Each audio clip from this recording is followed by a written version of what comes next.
Yeah, it's a song about loneliness, how there can be so much going on and nothing happening.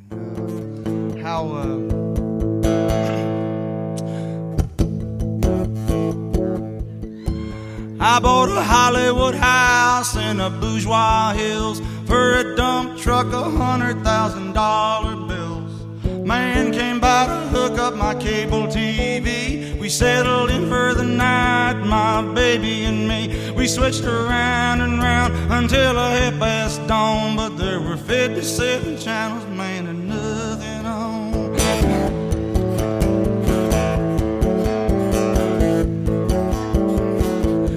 Yeah, well, now home entertainment was my baby's wish, so I hopped into town for a satellite dish. Came home, tied it to my Japanese car, stuck it in the backyard, aimed it at the stars. A message came back from the great beyond, son, there's 57 channels and nothing on. Well, like a wheel of fortune, we were spending and wishing all night till the morning with our eyes gone fishing. Message, we sat there on that couch till just about dawn. 57 channels and nothing on.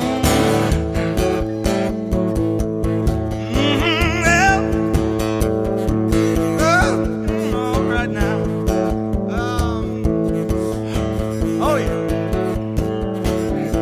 Well, we might have made some friends with some billionaires. We might have got all hot and horny if we'd have made it upstairs. All I got was a note that said, goodbye, John. Our love is 57 channels and nothing on. No. Well, I bought a 44 Magnum with solid steel cast. In the blessed name of Elvis, well, I let it blast till my TV was in pieces at my feet, and it busted me for disturbing the almighty peace. Judge said, what you got in your defense, son? I shouted, 57 channels, judges, 57 channels. There's 57 channels and nothing on.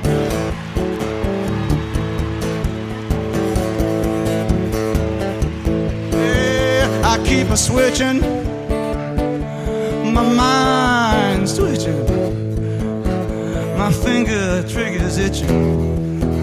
I can see by your eyes, friend, you're just about gone. You're 57 channels and nothing on.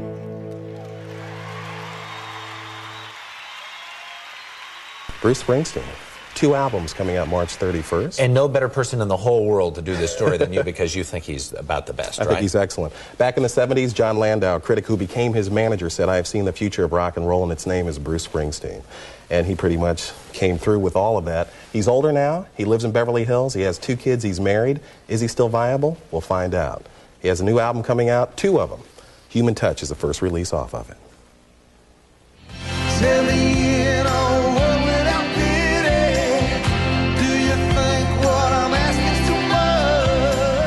Human Touch is a studio album. You got a new band, but it's still his sound. And a little of that human touch. Lucky Town is, there's just all this guitar playing on it. They're like solo guitar excursions. And some of it sounds like old Booker White blues on the back porch Mississippi stuff. It's just a total departure for Bruce Springsteen. And fans are curious. These fans are loyal subscribers to Backstreets, an underground Bruce Springsteen fan magazine. Every time Springsteen releases an album, Backstreets celebrates. It was 4.5 years ago, you may remember. I'm sure many of you first heard Tunnel of Love at a small bar on First Avenue. Ride down, baby, into this tunnel of love. Tunnel of Love was Springsteen's last album. As for why it took him so long, he went through a lot of changes in his life. The Bruce Springsteen that's releasing these records this month has 2 children. He's a father. He lives in Beverly Hills. He's no longer with the E Street Band. The guy that released Born to Run in 1975, drove around the country in a bus with a bunch of guys and was barefoot a lot of the times.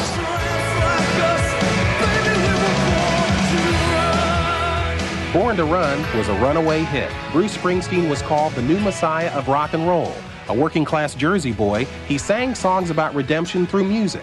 By the time he released Born in the USA, he'd changed. He now spoke of issues that affected a whole generation. He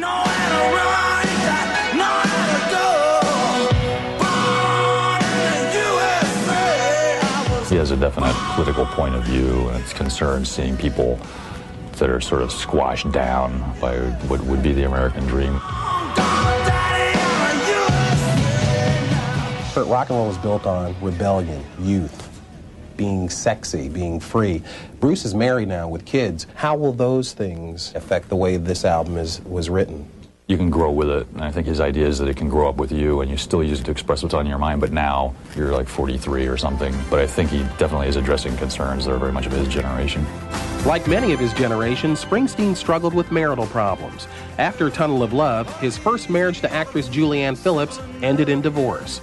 Bruce Springsteen then married his New Jersey-born backup singer, Patti Scialfa. They now have 2 children. She sings on the new albums, as does Sam Moore of the legendary duo Sam and Dave. What was it like working with him? Wonderful. He is, and I think you've met him before, he's a great man. He's a wonderful man, and I'm not just saying it because he is the boss or he's the Bruce Springsteen. He's a good man, and he's a good father. I was more impressed with that than anything in the world. He's a wonderful father. At the Backstreet's party, fans get a sneak preview of the album. A Bruce who's gone through some pain and has come out on the other side with a wife and children. The talk in the industry is, here's a guy, is he still relevant? Does he still have an audience? The fans can answer that question. Like in the last stanza of My Beautiful Reward, he's got this image of himself flying over a gray field. You know, I think he's searching for, like, you know, it's a spiritual search, perhaps. And we're all doing the same thing. We're all searching.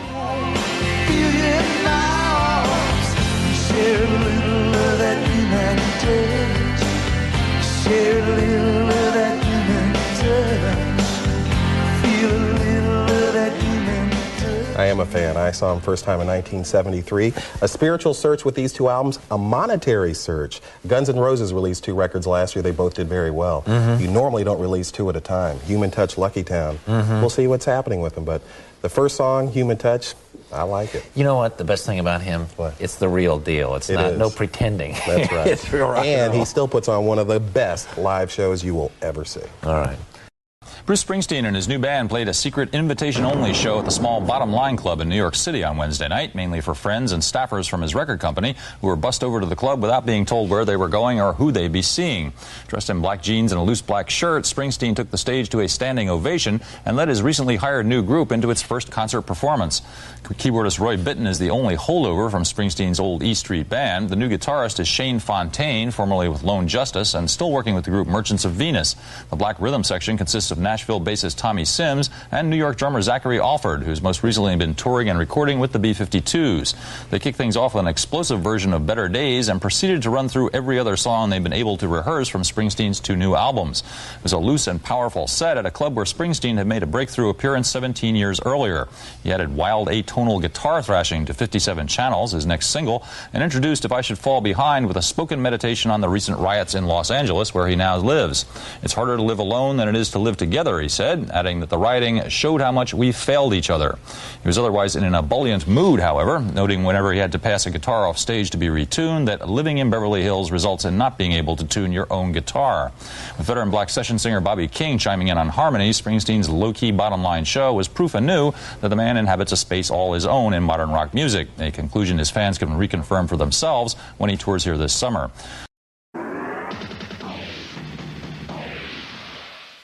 I'm Kurt Loder with MTV News. On Thursday night, more than 4 years after the start of his last outing, Bruce Springsteen, for the first time in his career, launched a U.S. tour in his native New Jersey.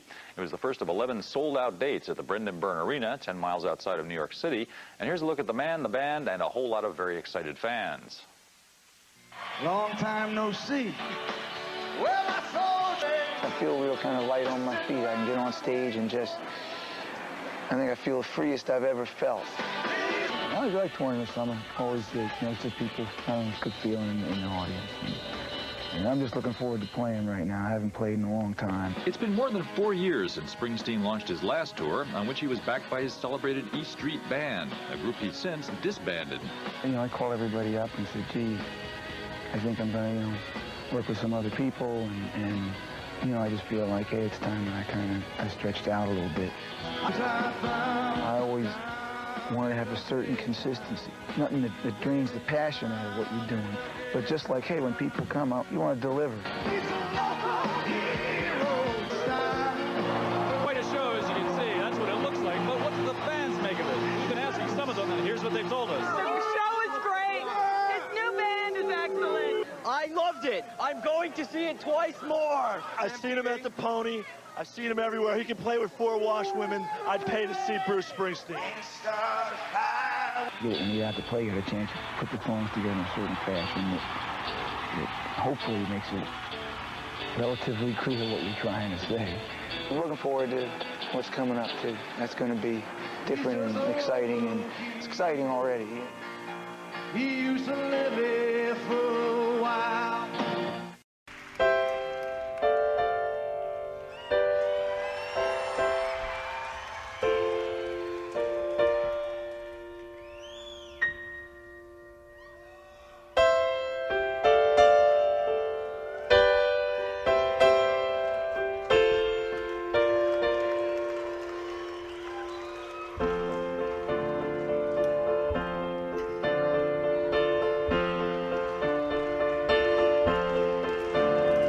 Teardrops on the city bed, Scooter searching for his groove.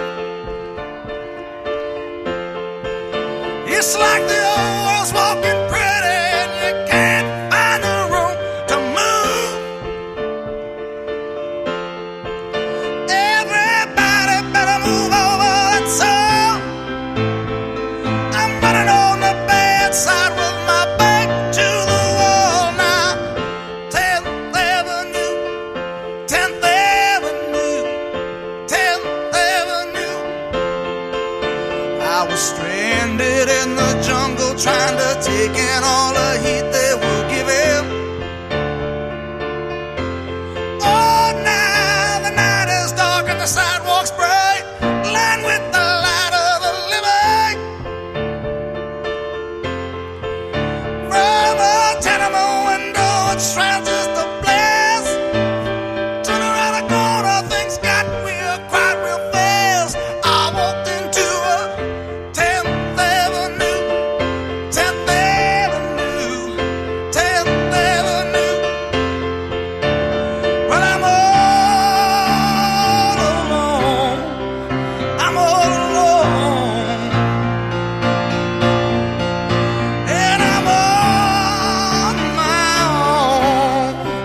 I'm on my own. And I can't find my way home.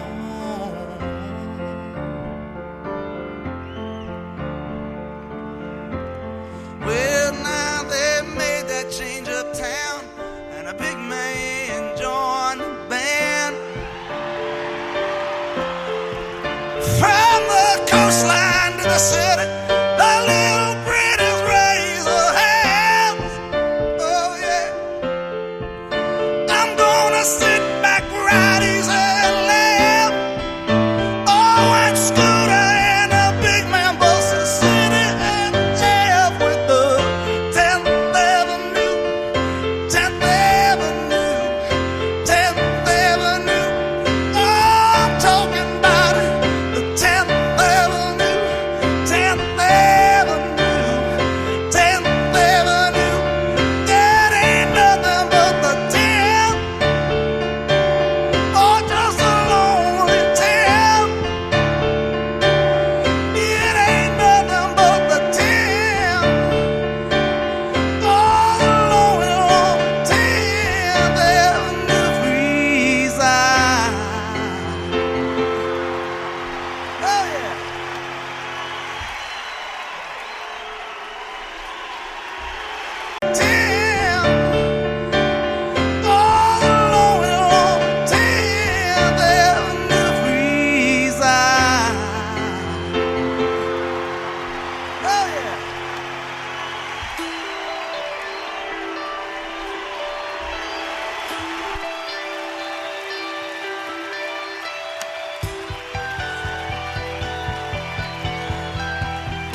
a very solemn and melancholy Bruce Springsteen solo on the piano, 10th Avenue Freeze Out from 1990. It is America's #1 bi-coastal podcast featuring two coronavirus-free annoying Jews. It is Nothing Worthwhile. On the West Coast, it is myself, Evan Moody, representing the great city of Phoenix, Arizona. A wet Phoenix, Arizona rained in the desert the last couple of days. It is myself, Evan Moody, and on the East Coast, representing the great city of Coral Springs, Florida, Andrew Groo. Groo, weird times we live in. Weird times we live in. Well, I'm talking to you from the airlock. My self-isolation. This time, not self-imposed. Like, usually I just like to be isolated anyway, but... So, I mean, really, if we both were coronavirus positive, it really wouldn't affect us because it wouldn't make a difference. It wouldn't make a difference at all. I mean, I've been living at death's door for 5 years anyway. So I mean, doing 2 weeks on my own, I mean, that's a piece of cake. Some people call that a death sentence. I call that easy time. All right, let me get rid of that. Yeah, all right. Yeah, who cares? I'm infecting nobody. No, I am, thankfully, I am so far coronavirus free. But hey, who knows? Maybe I'll get lucky. I mean, there's no truth to the rumor that the delay in the show was due to the coronavirus. I just want to... there is no truth to that. Well, wow, my notes, we got to really shuffle. We're slowly making the build to WrestleMania. We'll talk about that in a little bit, but I want to scale back to our last discussion.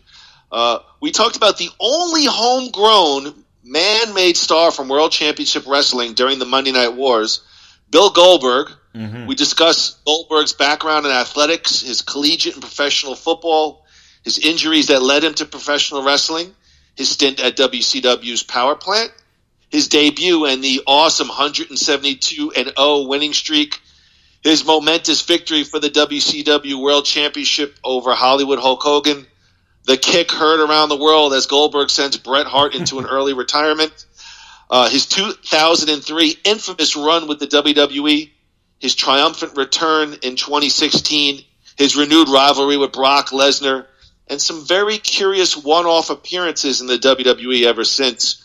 As we now say, Goldberg is now the Universal Champion heading into WrestleMania.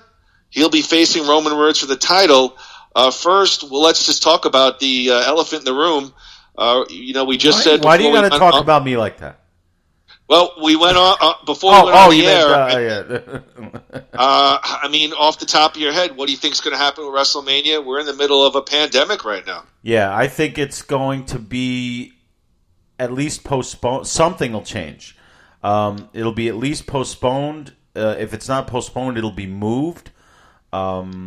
Maybe, I don't know. I think their biggest worry was actually alleviated by President Trump because this is a worldwide thing. A lot of people come from Europe to see this thing, so he put the kibosh on that. You know what? As with everything else that's going on, I have no idea. I would say something will change. Our chances of actually being there are not good, but they're not dead. So I've held out. I'm holding out hope. I'm hearing. I'm reading possible move to an arena, possibly rescheduling over the summer, which would probably put the kibosh on it for both of us. So it's sad. It's our one real opportunity to connect and have a great weekend, but. Well, wouldn't putting it in an arena make it even more dangerous? Groo, I have no idea. For example, this week, before they just canceled school down here for next week. Well, it's the week before spring break anyway, so I think it was sort of serendipitous, but.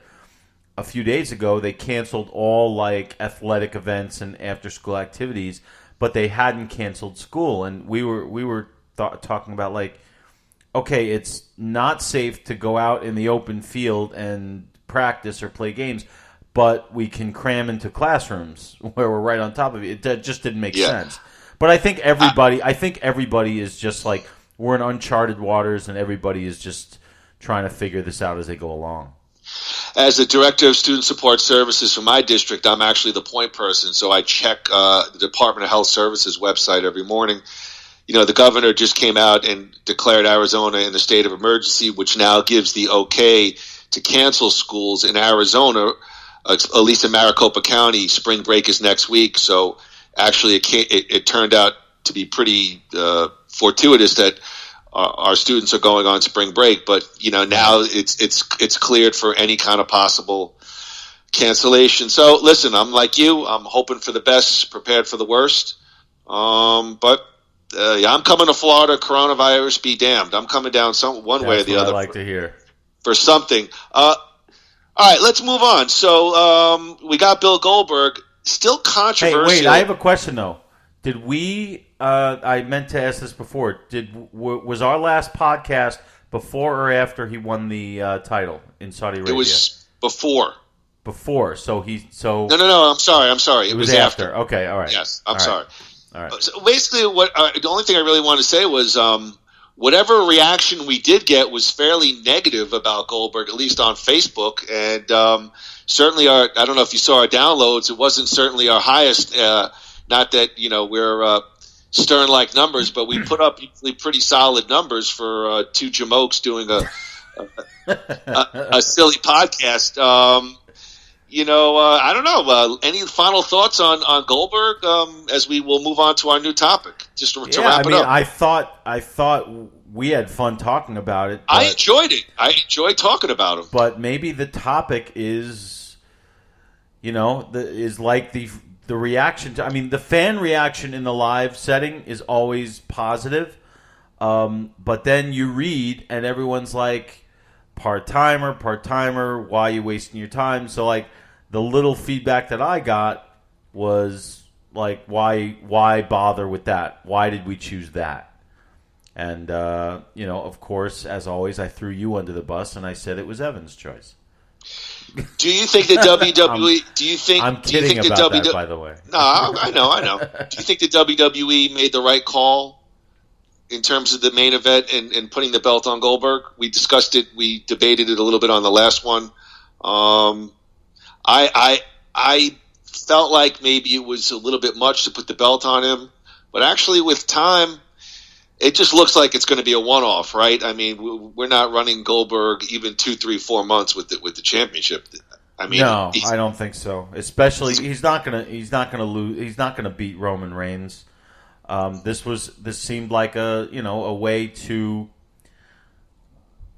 from a business perspective, I think it works because they needed a way to put the title back on Roman Reigns without him getting booed out of the building. And for him to beat Goldberg, if it's a good match, will probably give him that boost that he's been looking for all this time. But as a fan, I didn't. It didn't do it for me. It's like why? It's like the champion going into WrestleMania is supposed to be the monster heel who nobody can beat, and then the top. That's what I always look forward to, and it's just like everything seems to be about convenience. Like, when is Goldberg available? When is Lesnar available? It's like that's kind of what it is. So it is what it is. It'll be enjoyable, definitely. I really hope they just put on a good match. That's all we can hope for. Let me hit you up with 2 more wrestling quick items this week, and then we'll move on to, I think, a wonderful topic. Real quick, WWE signs Rob Gronkowski, the retired tight end from the New England Patriots. Confirmed he will make some kind of appearance at WrestleMania, whenever that may be. Wherever. Confirmed he will be in the ring at some point, not at Mania. Excited for Gronk in the WWE? Well, it depends how good he is. I mean, right now it's a gimmick. But, these things sometimes work out. Worked out with, I don't know, did it work out with LT? It was a good match. I think time. It's sort of mixed. I mean, I remember even in my younger days being like it was really, really passable. I don't think wrestling purists don't look too kindly to that WrestleMania or certainly that main event. I thought Bam Bam Bigelow did a great job and made LT look, I don't know about $1 million, but made him look $500,000. Yeah, about that. But I don't see the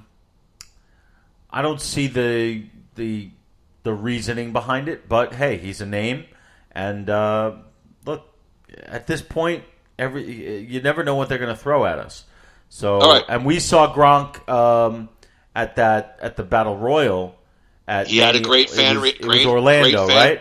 Yes, great fan reaction. Yeah. So, hey, anything that's going to get the butts in the seats, as Shivani would say, let's try it. Why not? Give me a quick thought. Tonight, confirmed SmackDown, Paige going to confront Bayley. Rumors are Paige, who retired about 2 years ago with severe neck injury. I know you're maybe not the biggest fan of women's wrestling, but Paige was a women's champ, came up from NXT, British girl. They did a movie about her. The rumors are that she, just like Edge, may have been cleared to wrestle. Does it make you a little more interested if possibly Paige goes up against Bayley at WrestleMania for the women's title? If it's not Glow, then no, I'm not. No, actually, well, obviously they wouldn't be doing this if she wasn't coming back. So obviously she is, and yeah, you know what? I'm warming up to it lately because they are good. I have to say they are good. It doesn't seem as fake as it used to me. They're really selling it better than they used to, and yeah, I'm into it. And I'll be actually it's on right now, but I'm recording it. So, and they're doing it in like an empty arena. So yeah, I don't know how we won't be able to really gauge any fan reaction, but I'm sure we'll be on Lords of Pain whatever. Checking out what Mr. Tito thinks. Yes, our guru. Yeah, they work real stiff these days. I mean, I'm surprised. I mean, both the guys and the girls. They work a real stiff style now. That's a good thing. Yeah. I think it's a good thing. So yeah, hey, look, everything. It's intriguing with all that's going on. It's intriguing to see. Hey, it's the only sport left, isn't it? This is true. I mean, the XFL was canceled, and the players got all their salary, from what I've seen. So, yeah, weird times. But hold on to your hat, Groo. Now, this is the chance for Groo to really flex his pop culture and rock and roll acumen. Groo, this ain't no promised land. Today, we are looking at a first ballot Hall of Famer in the Moody Groo Hall of Fame. It is the boss, Bruce Springsteen. A unique look at a unique time in his life. The boss goes solo, Human Touch and Lucky Town. So, Groo, exactly why did Bruce Springsteen leave the E Street Band? We're going to credit UltimateClassicRock.com inside Bruce Springsteen's 90s era E Street Band estrangement. The article goes on to say that the E Street Band and Bruce had been so mythologized in songs just like 10th Avenue Freeze-Out and No Surrender, really talking about their bonds of friendship. And it seemed like if an artist in his band was never going to part ways, it would have been Bruce Springsteen and the E Street Band. However, on October 18th, 1989, that's exactly what happened.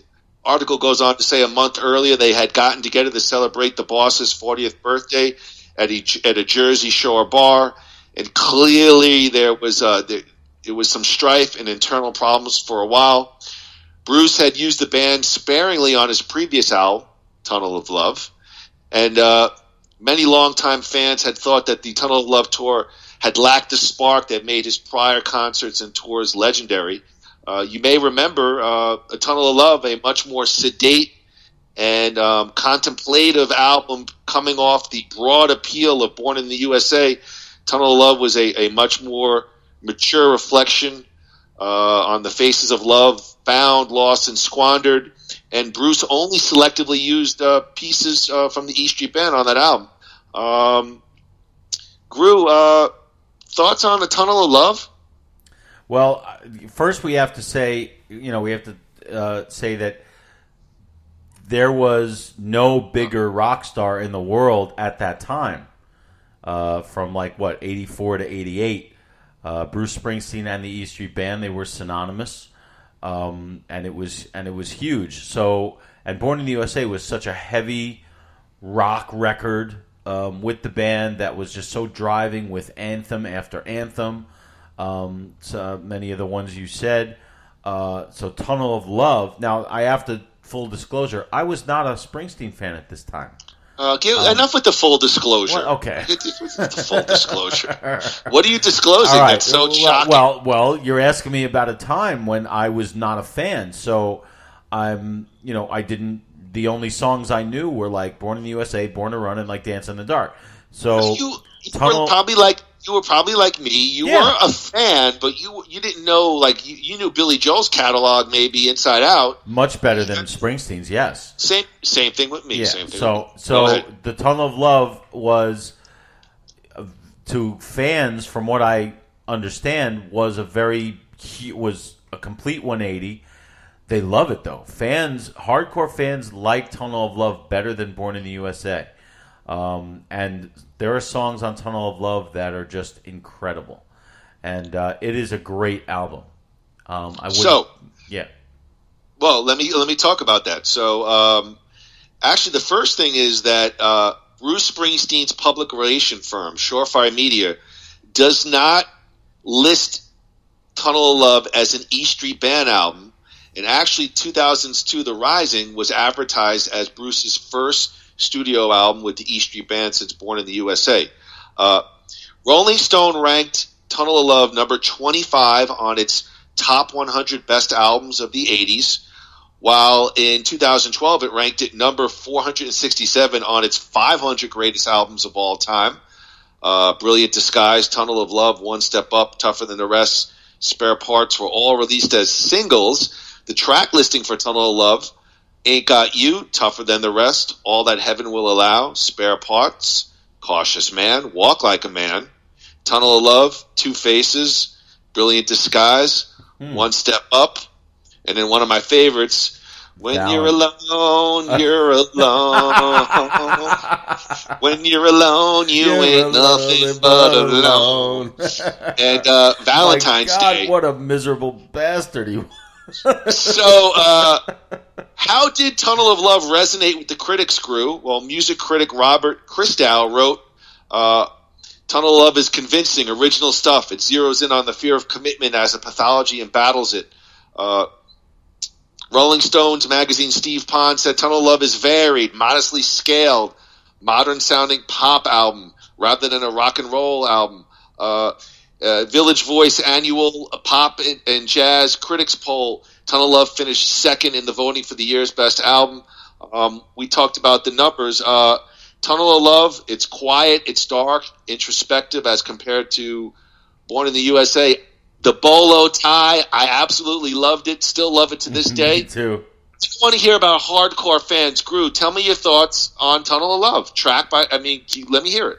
Well, you'd be surprised to know that my favorite track from Tunnel of Love is Valentine's Day. Okay. And the only reason for that is because I heard a version of it that he did on the Devils and Dust tour, where he played it by himself on piano, and it took a whole new life of its own. Until then, Tougher Than the Rest is one of the greatest songs he's ever written. You remind me of like back in the 80s when like Jason Housenball would say, I have a Howard Jones B-side European. It's always like, I love Valentine's Day. Why? I have a rare tape from Denmark, 73. It was. Go ahead. I can't believe you brought up Howard Jones and House. Oh, God bless you, House. With shoulder pads. It's an incredible album. Just listening to the songs that you just listed, it's amazing, and it just shows you what he's been all about. Like, his albums are narratives, and that was a narrative, and he really was an unhappy guy at the time. He was disillusioned by stardom, the stardom that Born in the USA gave him, and he clearly was looking to go in a completely different direction. And it was really a preview of, he had done Nebraska After the River, which was a solo record also. Okay. The difference between that is that he did that all by himself on acoustic guitar. So it wasn't like he had never released an album without the E Street Band before. But this was a little different because he was using some other musicians. He did bring in a few of the guys for it, but sparingly, like you said. It's an excellent album and a real foreshadowing of what was to come. Really, if you think about it. Yeah, from what I've also read, he did play he played bass on the album. He used a lot of drums and synth. So let me ask you, and this is not even on my notes. Some of the stuff I read was not harsh, but not crazy favorable to the tour. I enjoy listening to the stuff that's out there on the tape trading and certainly on E Street Radio. I don't know. I didn't go to the Tunnel of Love tour live. I know I enjoy listening. I love that opening from Tunnel of Love, the opening, sort of how they, crescendo where they opened the tour. Any thoughts on what you've heard live of from that tour and, how it sort of settles in the Springsteen world? Yes, I think that tour, from what I understand, and I've heard several different versions of the concerts, if you've heard one, you've heard them all.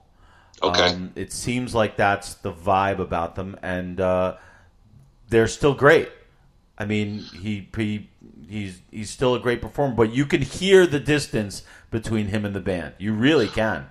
Was it more of a show than a concert? Yes, with that carnival opening and a lot like the flowers, and like he was really trying to. It looked like he was really trying to like become his own. He really wanted to, I don't know, be his own man, because maybe he felt trapped by the short marriage that he had. It really traumatized him. I don't know, but I got divorced. I agree with you. I think that's. But in any case, I think. But if you listen to the performances individually, I mean, there's some great stuff out. Like the acoustic "Born to Run" that he did on that that tour was excellent with the speech beforehand. That Spare Parts, that song. Yeah, I think for me, that "Ain't Got You" is really that bass line is really, really good with that bass and guitar line. Fortunes of heaven and a diamond. But if you want the answer to your question in one phrase, I mean, we never get to it. If you want the essence of how great and how bad the whole situation was, just watch the video for "Tougher Than the Rest," and that'll tell you everything you need to know. Well, I want to say, for transparency's sake, as Groo likes to say, though I will probably make fun of Andy a million times on this podcast, I love his passion for Bruce and my passion. They're a little different, but, and I will continue to make fun of him, but I clearly respect Andy's acumen and, his opinion on the boss. So he talked about sort of the divorce, and maybe he's getting fed up with his bandmates, and so again, we've heard the rumors. There may or may not be some truth that Bruce spent some time observing Sting and Peter Gabriel, both who had left very successful bands, The Police and Genesis, on the Human Rights Now tour in the fall of 1988. Showed him possibly, the possibility of using other musicians to explore new creative paths. If you remember, Groo, the Human Rights Now tour was a worldwide tour of 20 benefit concerts on behalf of Amnesty International. It was held to not raise funds, but to increase awareness of the Universal Declaration of Human Rights in its 40th anniversary.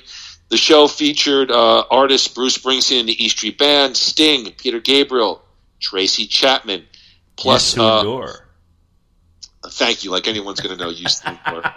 I knew you'd leave him out. Yeah, you know what I could say? Blaggy da, oogie. So, listen. So here we'll take a little quick turn. Groo, did you see any? I don't care what artist, but did you see any of those clips from the Human Rights Now tour in '88? And if so, thoughts? Yes, it was a complete turnaround. It was like Born in the USA all over again. He was like on fire.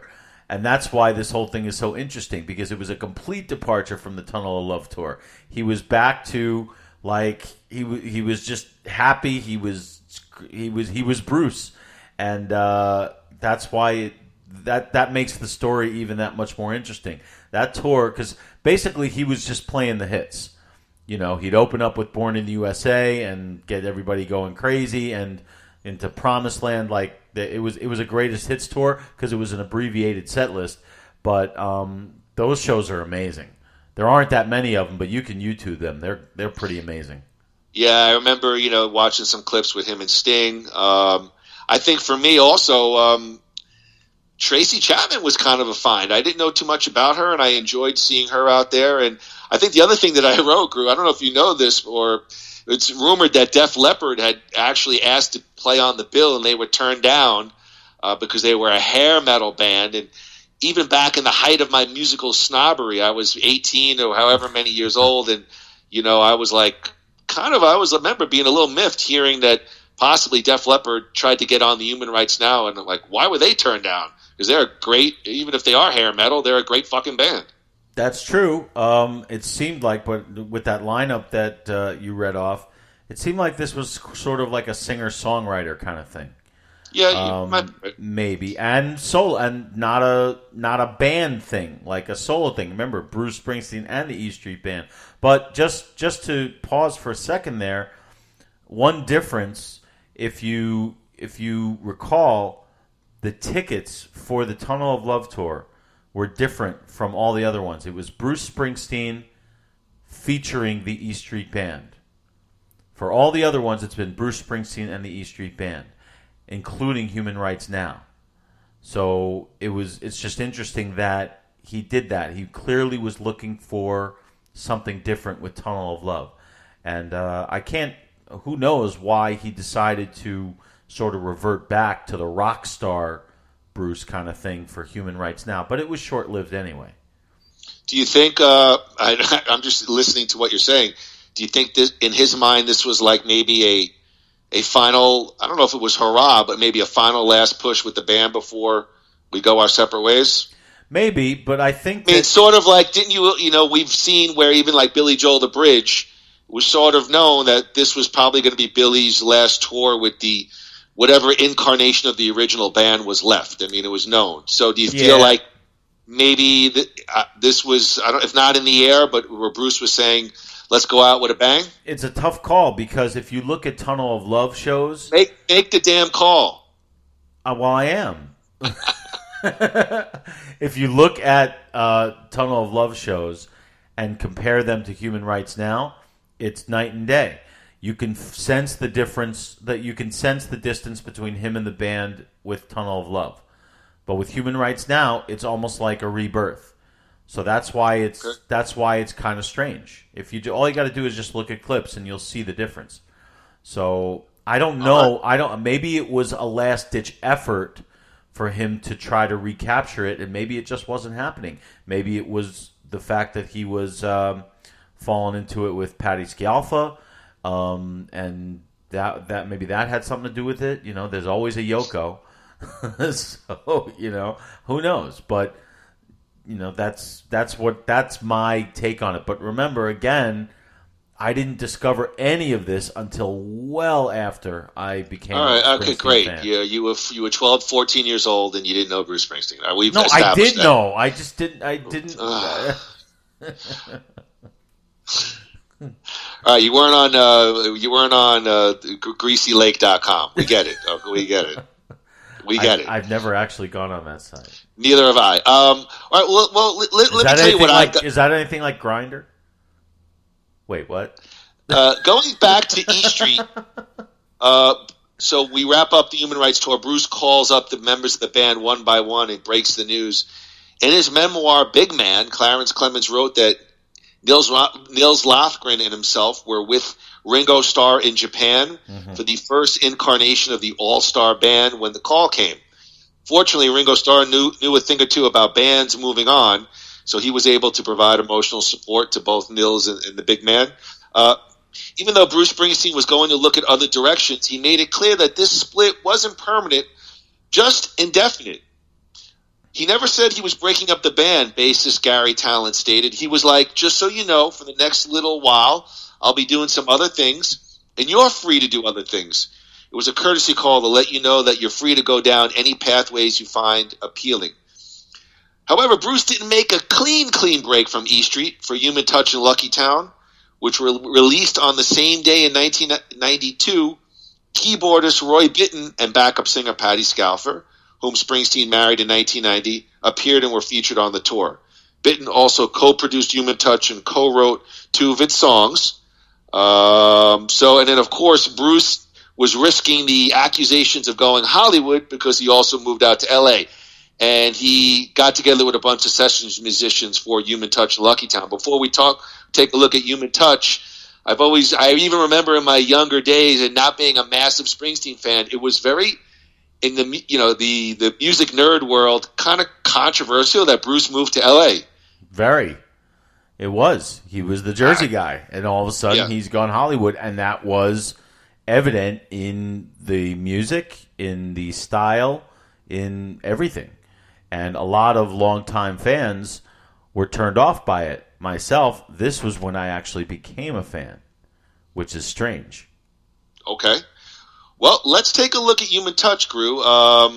So not long after Bruce broke up the E Street Band in October 89, Roy Bittan played Springsteen 3 instrumentals that he had written: Roll of the Dice, Real World, and Trouble in Paradise. Springsteen later added words to the songs. He liked them to the point where he began writing and recording more songs. With the E Street Band gone... Have you ever heard that song, Trouble in Paradise? No. It's hilariously bad. Yeah, of course Groo's going to, like the B-side of a B-side. That's exactly what... No, but we used to joke around back in the day of, what was it, part man, part monkey? Yeah. Actually, for some stupid reason, fans seem to like that song. I don't. But Trouble in Paradise, I got to play it for you. You would sit there. It's like you're doing the dishes, I'm doing the drawing, I'll do the wishing, you do the flying. Is that what it is? Oh my God! I have to sit there. We have to listen to it like. If we go to WrestleMania, we're going to listen to it in the car like over and over again because we will laugh hysterically. No disrespect to Bruce, but that song is terrible. Well, so he gets we talked about the session musicians. Randy Jackson is noted of American Idol fame on the bass. I didn't know that. Yes. Sam Moore, Bobby Hatfield, and Bobby King were the wide variety of background vocalists. Bobby Hatfield from what's that called? The Righteous Brothers? Seriously, the Righteous. I knew Sam Moore of Sam and Dave. Was Bob Hatfield? Was that part of the Righteous Brothers? Yeah, Bobby Hatfield and Bill Medley. You never close your eyes. Well, Bobby Hatfield was the singer on Unchained Melody. Yeah. But Sam Moore is of Sam and Dave. That's, Soul Man. Yes. I mean, Bruce has had a long history with those guys. Yeah, I knew that, but I did not know that Hatfield was on there. Well, of course, I wanted to ask you about we've always mentioned him in little sequiturs, Jeff Porcaro. Toto fame. Rest in peace. So, Porcaro was best known for his work with the rock band Toto. He was asked to actually tour on the Human Touch Lucky Town tour, but he turned him down because he was really locked in with Toto. Of course, Hold the Line, Rosanna, and Africa were the big hits. Hold the Line, Groo. Any thoughts on Jeff Porcaro or Toto or both? I love Hold the Line. I think it's a great song. You just mentioned all 3 Toto songs I know. So, hey, if Porcaro was obviously Toto was a longtime band, and he's not gonna ditch him for. If you're gonna ditch him for anybody, you ditch him for Springsteen. But I respect him for sticking with his boys there.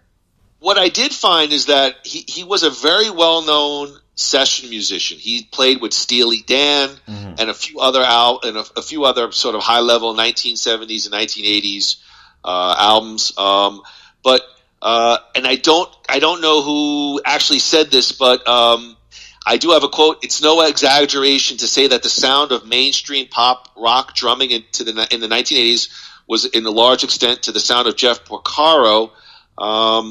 I know that he passed away at some point. He passed away August 5th, 1992. Groo, do you want to eulogize Jeff Porcaro before we move on? Yeah, just to show you what a cold-hearted bastard I am. When they announced, the media loves to play this game. It's like Bruce Springsteen's drummer dies. Coming news at 11. I'm like, oh my God, Max. What's going on? And then they're like, Jeff Porcaro, the drummer on whom I'm like, oh, okay. Oh, yeah. I'm like, what a dick I am, Yeah, you're like pass the garlic bread. Come on. Yeah. Pass the mozzarella sticks. Hey, Toto was a great band, and I have to say Porcaro did some. I'm sure we'll get into it, but I'm a big fan of Human Touch, the record, and he did a really good job on that. Okay, well, let's get into it. I think I'll enjoy the meat of the conversation, which is let's take a look at track by track listing for Human Touch. Okay.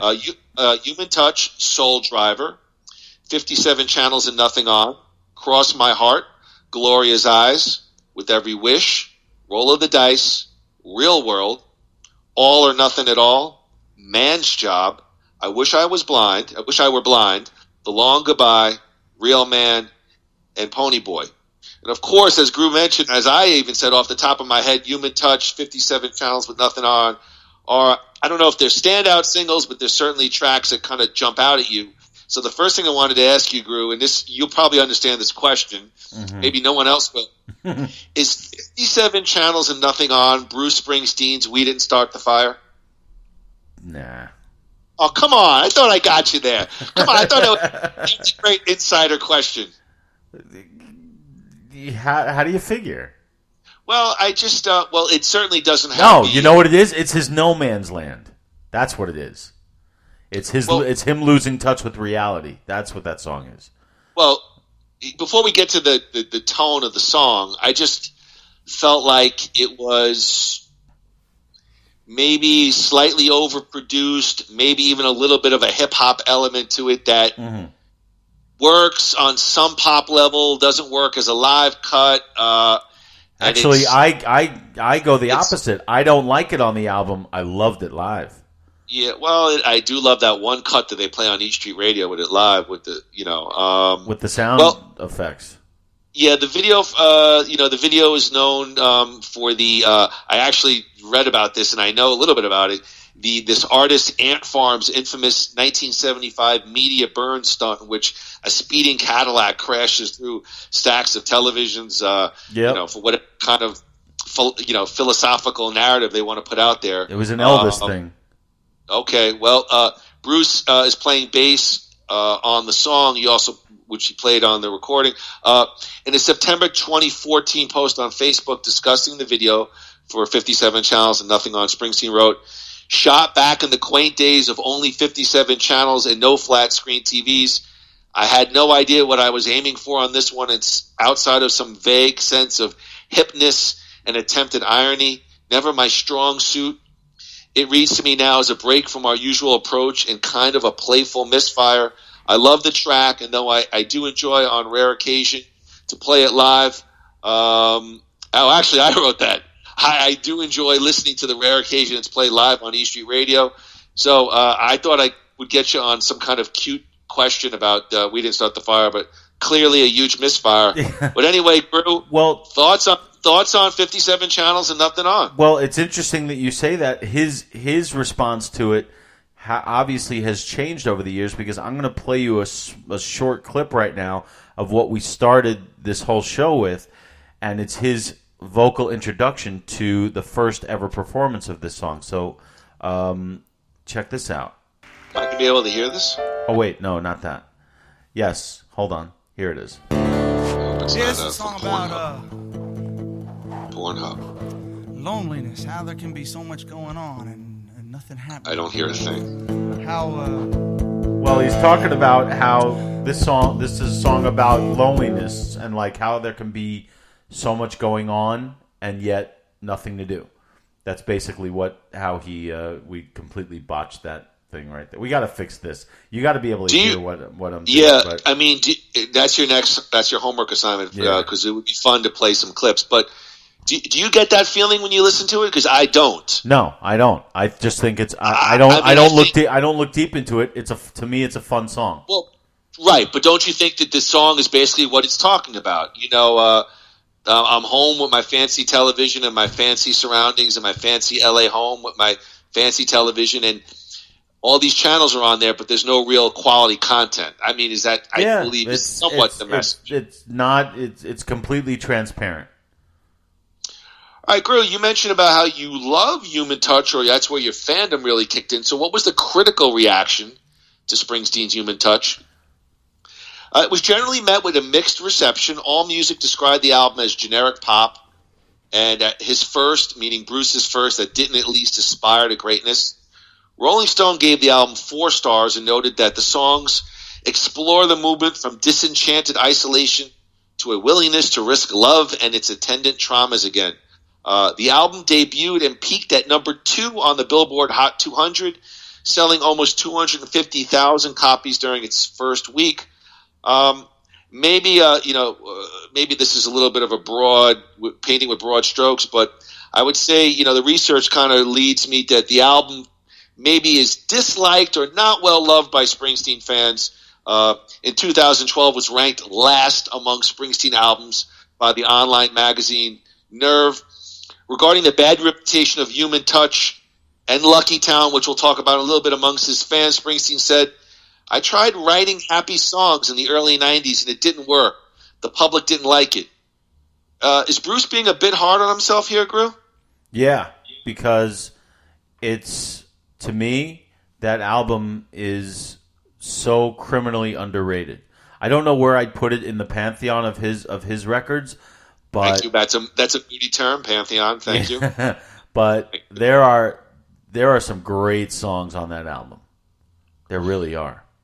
I mean, to me, Human Touch, With Every Wish, Roll of the Dice, All or Nothing, these 3, Roll of the Dice, All or Nothing at All, Man's Job, are great live concert cuts. I mean, just fun songs. Yep. So, and to me, so is 57 Channels. Fun live. Okay, but you're not going to get, I don't think you're getting 57. That's a rarity, I think, in today's. Oh, yeah. I don't think he's ever played it with E Street Band.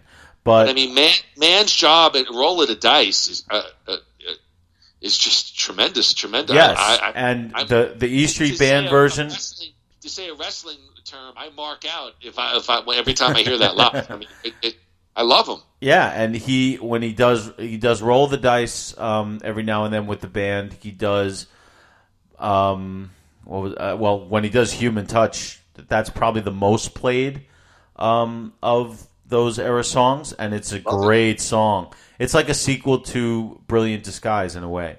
And we also have we never hear With Every Wish, and I know you and I both love that song. Love that song. That's a great song. And I hear that song and I see a guy strut at a fishing hole, and it just takes me. Now I'm sounding like a real douche, but it does. I can remember us just chilling in the bunk at Camp Wayne on a hot summer day and listening to it and just, trying to take a nap during rest hour and visualizing everything that Bruce is singing about with that song. Bobby, oh, Bobby, you're such a fool.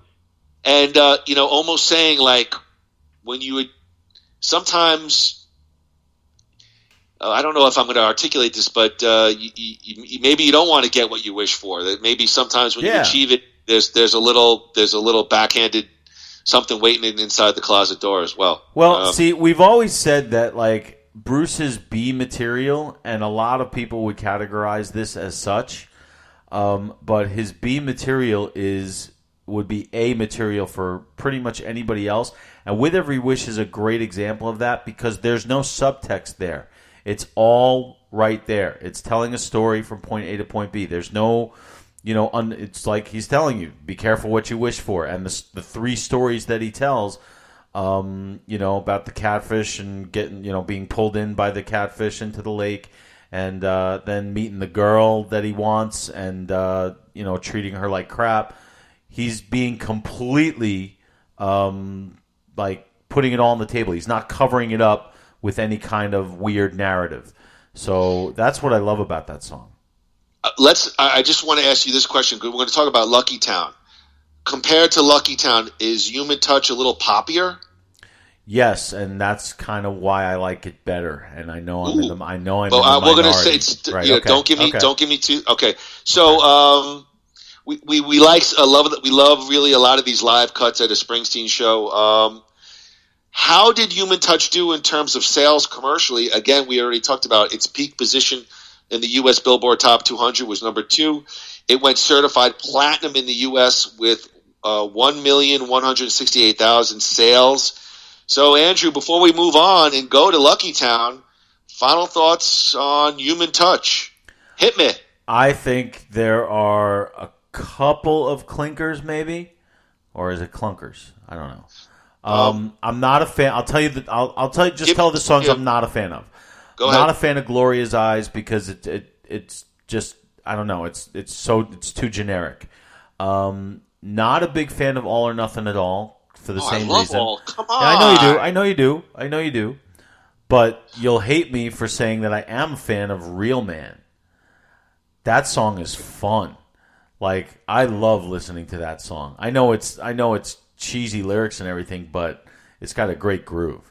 And I really want enjoy it all or nothing. Kind of Aerosmithy to me, but really, yeah, a little bit. But wait, I love that term, Aerosmithy.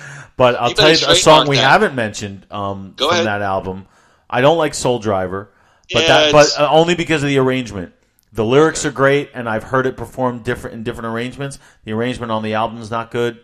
But to me, I think the best song, either With Every Wish or I Wish I Were Blind.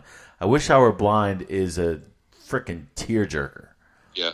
That's like a tougher than the rest. That's in that territory. I don't know if I'm going to give you my favorite track, but I mean it just, and again it's the lead track, and maybe it's the poppiest or rockiest, but just to kick it off with Human Touch, I mean that's just that puts that. I mean that's like getting on the treadmill and hitting sprint right away. You know, I remember. Well, that's the best song. I remember. I don't know if you remember, but I remember MTV really promoting the music video. Yes, and I think I was sitting in my dorm in the TV room and TV lounge, and they played it, and I was like, "Oh, this is good. This is good." But see, this is where I have to jump in here because remember, I was not a Bruce Springsteen fan at the time. Wait, I'm giving listen, you just my remembrance. No, and I'm about to give you mine. So so they were promoting the hell out of it. New Bruce Springsteen's back. Boom, boom, boom. Okay, yes. So then here comes the video, and I'm like, that's not the Springsteen that I know. He looked different. Very somber. And the song was very somber. It was something I wasn't used to. I was looking for another Born in the USA. And it's very this is funny what I'm you getting. mention that, because I also remember that, and even to this day, he was kind of pumped up for just physically. He was muscular and kind of ripped for Born in the USA, and he was still pretty tight, but he wore the bolo tie and he looked polished for Tunnel of Love. And then here, he kind of had like untucked, long, like a little more hippier. He had the goat with like an earring, looked a little more sloppy, looked thinner. I remember I was like, I don't like it. Well, if you look at him, I don't like the way he looks. Damn it, I'm not attracted. If you look at him at the Human Rights Now, he's ripped. Like this is getting into weird territory right now. But yeah, he obviously marriage and fatherhood obviously took control of his life at the time, which is a good thing. And he, I guess physically, he just wasn't as into that. He wasn't about making music at the time. And he wasn't about Rockstar. He basically disappeared for 4 years.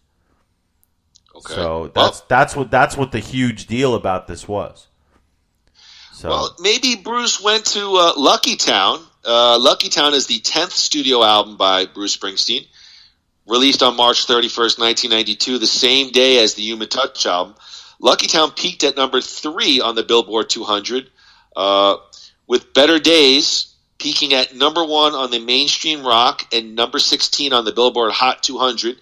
Lucky Town has sold over 1 million copies in the U.S. Springsteen was working on Human Touch.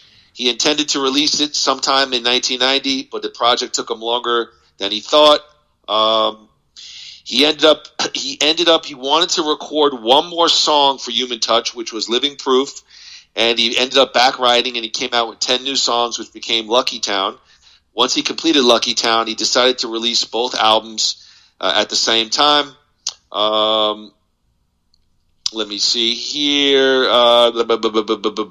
So, Lucky Town started off as an afterthought and turned into a full-fledged new album release. Groo, let me hit you up with the track listing. Better Days, Lucky Town, Local Hero, If I Should Fall Behind, Leap of Faith, The Big Muddy, Living Proof, Book of Dreams, Souls of the Departed, and My Beautiful Reward. So, compared to Human Touch, Lucky Town has been thought of to be more stripped down, a more folksy sound, and even more personal in its song lyrics. Lucky Town focused on more specific events in Springsteen's life.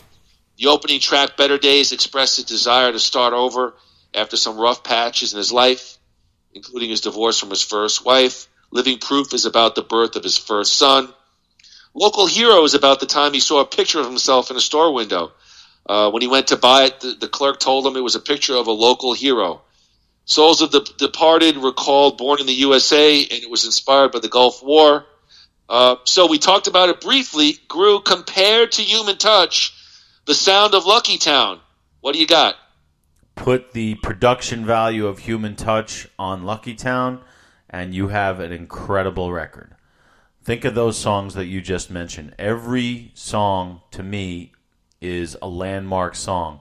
The problem with yeah, I think so. What maybe the Big Muddy is a little behind there, and maybe you and I used to talk about how My Beautiful Reward and Living Proof are basically the same song with just different music.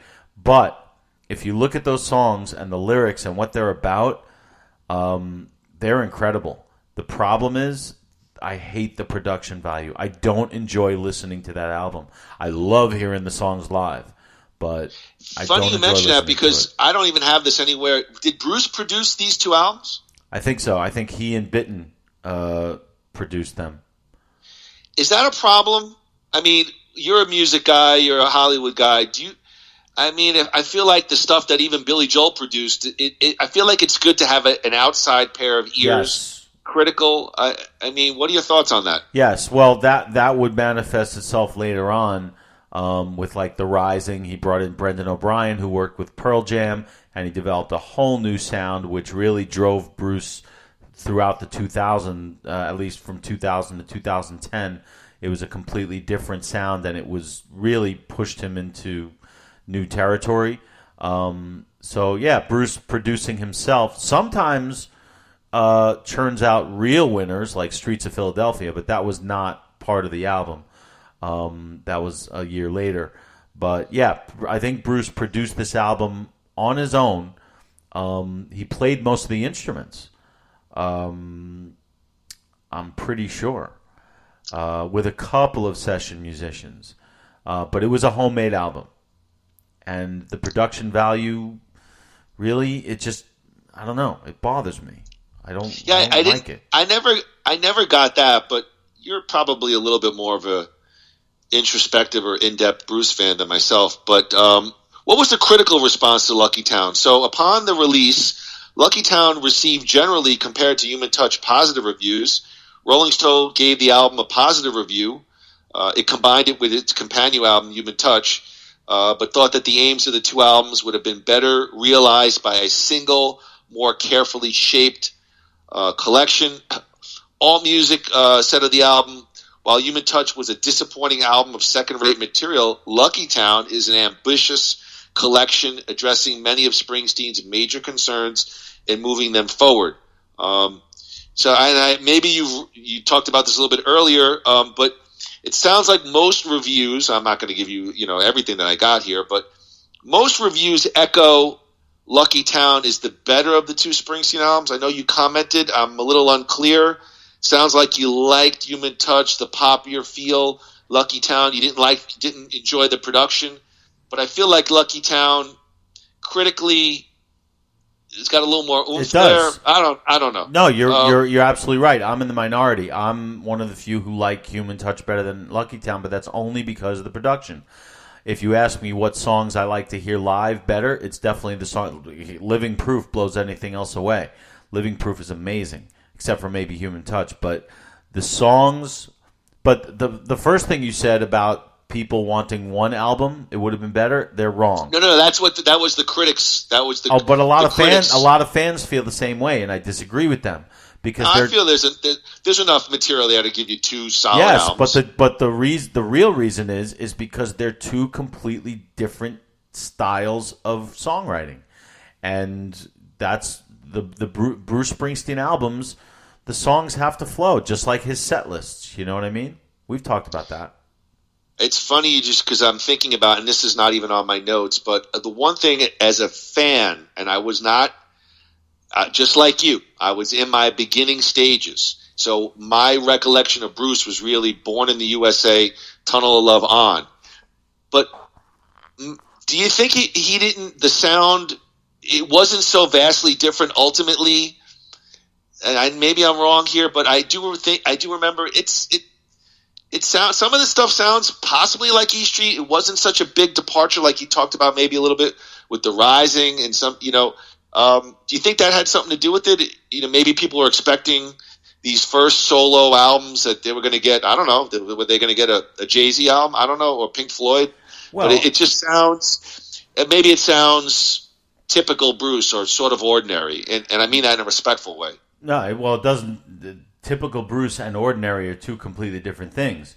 It wasn't typical. It wasn't typical Bruce. It was ordinary. Stop jerking me, right? Why? You always ask me to.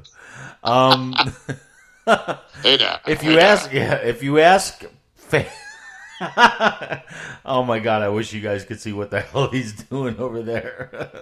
The wife must be out right now. She's working, yeah.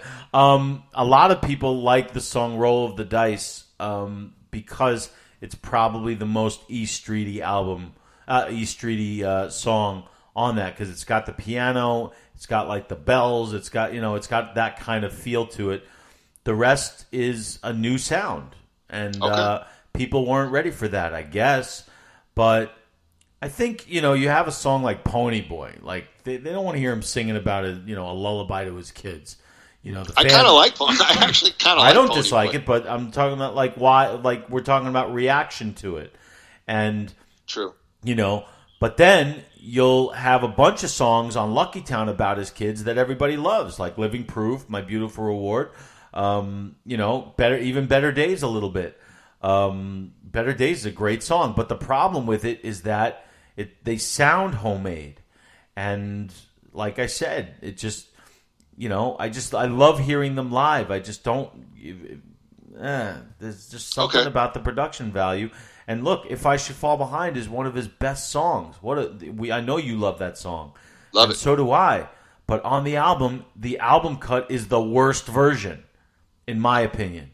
I don't not mind it. I really don't. If I hear it, I'm not going to turn it off. Yeah, I would. Okay. Because I'd want to switch to a version that I like better. So we got the two solo albums. Before we move on to the next sort of phase in Bruce's deal, UltimateClassicRock.com ranks Human Touch dead last in terms of Springsteen albums, number 21, and ranked Lucky Town number 16. Before we talk about the tour and where Bruce goes from here, I just wanted to throw those numbers out at you. And what are your thoughts when you hear those numbers or a website ranking Bruce's albums top bottom? Makes sense. It makes sense. I mean, that's a lot of hardcore fans are still bitter about it. They're still bitter that because even though Tunnel of Love, because I think there are some guest musicians on Human Touch. I know David Sanchez played a little bit about it. He's from the early E Street Band. What? That's not significant.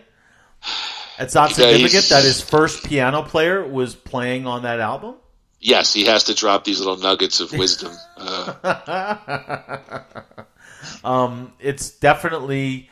I would. Are you aware though that Jeffrey Porcaro played drums? Yeah. Oh, ha ha ha. Toto. That's a. I would say that those rankings are probably accurate. I would probably put them down. I might. Yeah, there might be one. You like Human Touch better than Lucky Town. I do, but that's like I said. It's only for the production value. That's the only reason. Song quality, with the exception of like I Wish I Were Blind, With Every Wish, and Human Touch, song quality, Lucky Town is better, but the production value just makes those songs, maybe because when they, and we're going to talk about the tour, when they came alive on stage, that changed everything. That changed everything. If you let me get to it. Go for it. Okay. So the albums are released, they're in the can, it's time to go on the road. And I know you were young, or maybe not you, but what do you think the typical hardcore Springsteen fan thinks when you hear the boss is going on the road with his new band? Are people excited? Are they nervous? Scared? Are they red and rashy? Are they breaking out in hives? That's a joke. Clearly didn't. Before we get to the actual tour, what do you think the Inside Springsteen world's thinking about when they announced this tour? A lot of skepticism. I remember. Okay. There was, a lot of there were a lot of older fans who refused to go, but a lot of younger fans like myself who were just kind of discovering Springsteen couldn't have been more excited. But yeah, the older, like baby boomer generation hardcore fans who were about Bruce's age were kind of like, all right, I guess he's done. They were like, he was 40 years old. And they were like, all right, I guess it's, it's been fun. I think that was the general attitude. Do the older guys give you young guys shit because you're like the new poppy, you're like the new Springsteen fan?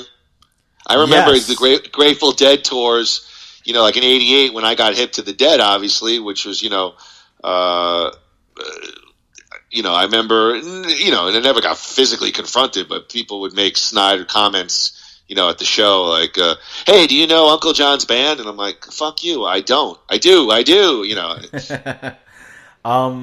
Well, look, I only went to two shows on that tour, so I didn't really have much interaction with the old hardcore fans, but I didn't really get any of that, but I definitely, people showing up there in like, wild and innocent t-shirts, and they're like screaming, "Where's little Steven? Where's Clarence?" Doing all that. I remember all that. But the interesting thing about that tour is that once the show started, it didn't matter. He roped them in. He really did. Are you getting feedback in your headphones or something? No. Why? Okay. No, so you take your headphones off. I didn't know if there was something. I wanted to hear what it sounded like through the speaker over there. Okay. Well, the general feeling, or at least, commercially, the tour was not as commercially successful as his past tours, and even critically as well. According to Springsteen biographer Dave Marsh, diehard fans have informally referred to the backing band as the other band, and this tour as the other band tour. The tour was preceded in June 5th, 1992. There was a dress rehearsal radio broadcast. Springsteen said, "I miss playing, I miss getting out, I miss the fans, I've been home for a while. I've worked hard on these records." The tour's first leg was conducted in arenas in Western Europe, opening on June 15th, 1992, in the Globen in Stockholm, Sweden. Springsteen said, "It's nice to start a tour here. It'll be nice to start among people who've always been hospitable." After 15 dates, they moved to 5 shows at London's Wembley Arena, and then the tour came home back to the United States. So here's the question, reading this, Groo. Did strategy take part in this decision? Was it a wise move to start the tour overseas where crowds may be less critical, allow the tour and the band to gain some momentum before hitting the States? 100%. 100%. And it gave fans in the States a chance to see what to expect, to see what he was playing. and so they're not going to walk in there hoping to hear Incident on 57th Street and get Pony Boy instead and be upset about it. You know, they're going to know exactly what they're getting into. So 100%, that was definitely the right move. Yeah, you're going to get Pony. You're going to get Pony Boy, and right? It worked because I was in local jail. I got Pony Boyed. I remember that. Wait, what? All right, go ahead. All right. No, but if you listen to some of those early European shows, he's really not in great voice yet, and they're still trying to find their footing. Once they got to Jersey, they were in really good shape. Yeah, he did a then record 11 consecutive dates at Jersey's Meadowlands Arena. The Brendan Byrne Arena. Remember that? He had a total of 61 shows in the U.S. and Canada. Though Bruce dissolved, as we said, the E Street Band in '89, he did, he assembled an outfit that gave him both a more guitar-based arrangements and a little bit more of an R&B feel. Gone were the organ and saxophone key elements of the traditional E Street sound. Roy Bittan was the only E Street Band member retained. Most of the rest of the touring band were experienced sessions musicians. We talked about Jeff Porcaro, who supposedly offered $1 million to join the tour, but instead stayed with his band Toto. Springsteen's new wife and previous E Street backup singer and guitarist Patti Scalfa was not a regular member of this band, but she did make guest appearances at many of the shows to duet with Springsteen on some combination of Brilliant Disguise, Tougher Than the Rest, and Human Touch. Billy Joel fans may note that multi-instrumentalist Crystal Talfiero played the sax with Bruce's backing band. As you know, Crystal literally plays everything on the stage for Billy Joel. And as Groo, you've even said, was one of the main foils for this incarnation of Bruce's tour. Yeah, she was a very featured artist on that stage, and she played sax, but only on one song. She played on Born to Run because you can't do that song without a sax solo. But he took the sax out of every other song, every other old song that he played. The only song that featured any saxophone at all was Born to Run on that tour. So I guess the obvious question was, Crystal's got a high visibility spot. Do you think that led to her connection with Billy Joel? She was with Billy Joel before Springsteen. Was she? Yeah. Was she? She was on the Stormfront tour. Stormfront was yes, before this. Yeah, she was with... I think her big break was with Mellencamp. I think she played with Mellencamp earlier. Okay. Yeah, but this was Bruce was after. She came to Bruce after Billy Joel. Well, Groo, you talked about talk about high profile gigs, right there. Yeah, can't get any better than those three. Yeah. So here's some of my notes on the actual show. Groo's already alluded to some of the arrangement changes on some of the songs. Shows began typically with several selections from the new albums, Better Days, Local Hero, Lucky Town. Slots for older songs were mostly given to numbers from massively selling 1984 Born in the USA album. Highlights of new material included Springsteen's crowd surfing during Leap of Faith. Ken, we talked about the imagery of 57 channels and nothing on. Living Proof with U2 styled synth settings. Main set closer continued to be Light of Day, a role that it had assumed in the Tunnel of Love Express tour. Springsteen's 1970 classics that had been heavily identified with the E Street Band were now finessed by either rearranging them, like Thunder Road was recast on acoustic guitar, avoiding them altogether, or just doing them as multi-instrumentalist Crystal Talfiero won praise for the thankless job of performing the one sax part on the Clarence Clemens break and Born to Run. Let's see. Critical reception for the tour was varied. USA music writer Edna Gunderson thought very highly of the opening New Jersey shows, saying, "For those doubting that such domestic bliss and inner contentment can coexist with rebellious rock passion, Springsteen offers living proof." New York Times, John Perellis reviewed the same show, also commented on the show's themes of the healing power of music and the everyday complications of love, and added that Mr. King brings a falsetto gospel to the songs with a touch of 1960s soul music, while Miss Talafiero plays the sassy female foil. Fan response roughly fell into three categories: those who welcomed the new sound and thought highly of the new shows, those who were open to a new sound but did not think very highly of this particular band and did they hit their mark, and those who were aghast at the very notion of departing from the E Street sound. So I've said a lot. Let me take a breather. I won't even give you a spot, just anything that I just commented on. I thought it was interesting that the research kind of put everybody into sort of three categories. What do you think about that? Well, like I said, listening to the albums, I really did enjoy when they came out. I did enjoy listening to them, and because I had just really become a fan, so I discovered Human Touch and Lucky Town before, let's say, I discovered Wild and Innocent and E Street Shuffle, but that opened everything up. So I welcomed the new band, the new tour, as sort of a way station. I always felt that it was temporary. But when I went to, and the first show I saw two shows on the tour. I saw the first time I ever saw Springsteen was with our great friend Lou Horvitz in Philadelphia early on in the tour, and it was the best concert I'd ever seen at that point. I was amazed. And I remember Lou telling me after the show, he's like, yeah, that was a great show, but you've seen nothing. Meaning that, it doesn't compare to what's come before. And then I saw another show at Nassau Coliseum with my brother Steven. That's the one where they pulled up Billy Joel, and that was even better. And these shows this tour was great, and fans really loved it. Okay, they did. They walked out of there dancing and singing. They were like, that was amazing. Yes, they longed for the E Street Band, but they weren't. They would rather see the E Street Band, but they weren't. It wasn't like they were like, oh, that sucked. Clarence would have done so much better. It wasn't like that. It was like, that was a great night of rock and roll, and Bruce still brings it. Because wait, well, before you tell, I just want to say one more thing.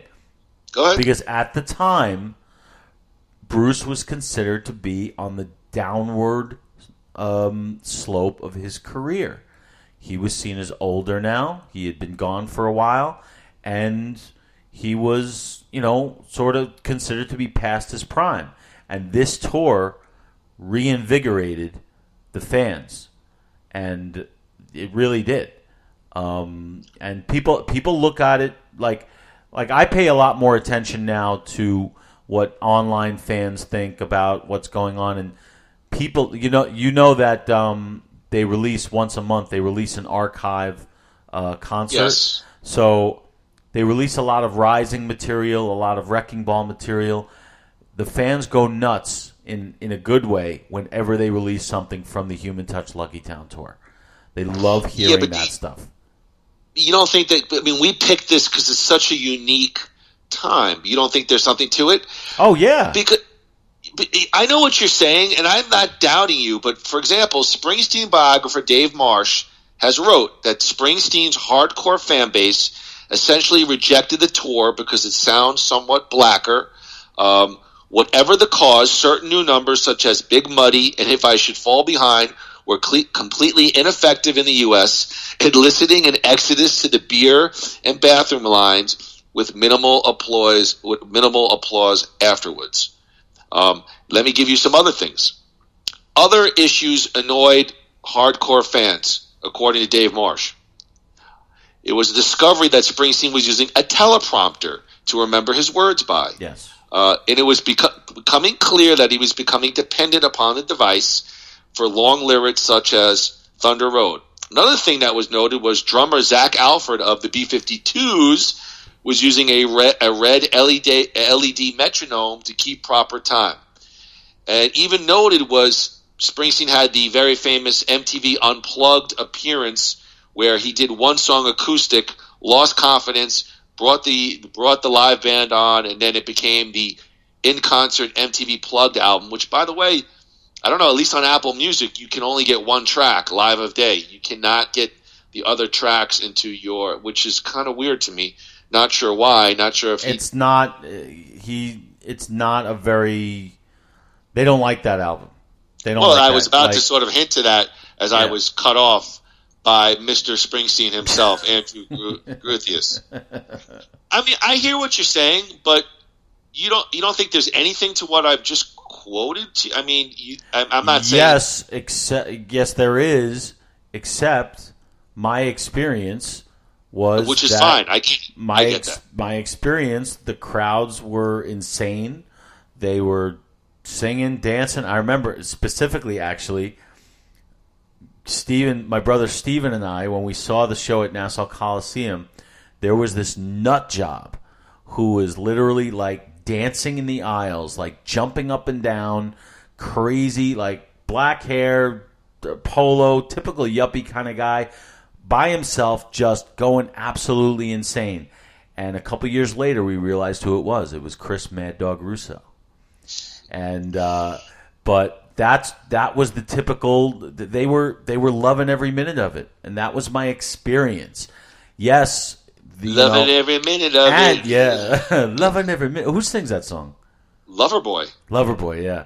But as the tour progressed, if you look at statistics, you'll see that he started bringing in a lot more older material and phasing out. But he does that on every tour.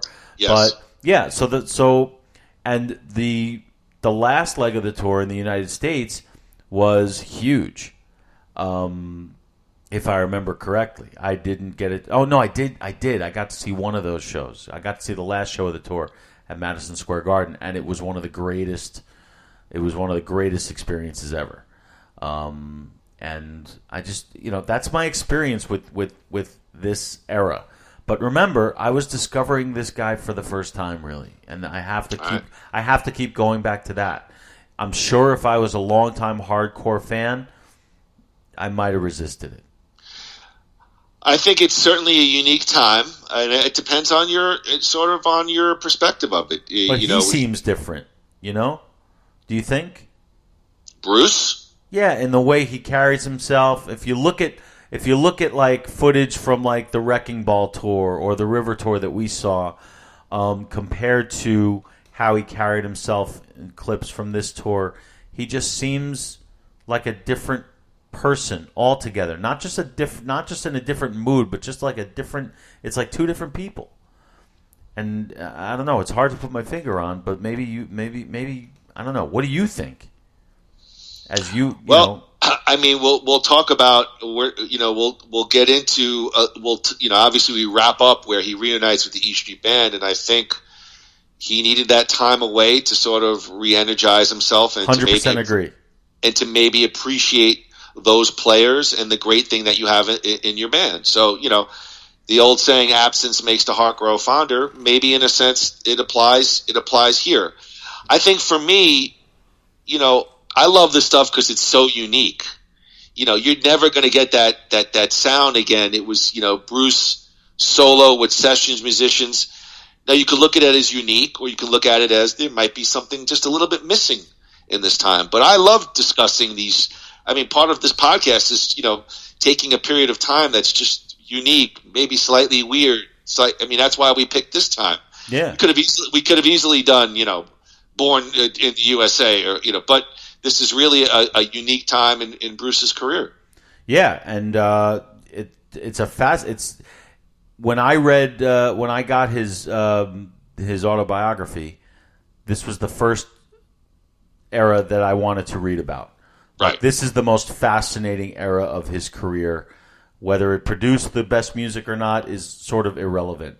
This is what I want to know. I want to know more about why he decided to do this. I love hearing him speak about it because it's so fascinating to me, and where this music came from and what he was going through, and the influence of guys like Sting and Peter Gabriel. Although, to be fair, Sting and Peter Gabriel were part of bands that were not Sting and the Police or Peter Gabriel and Genesis.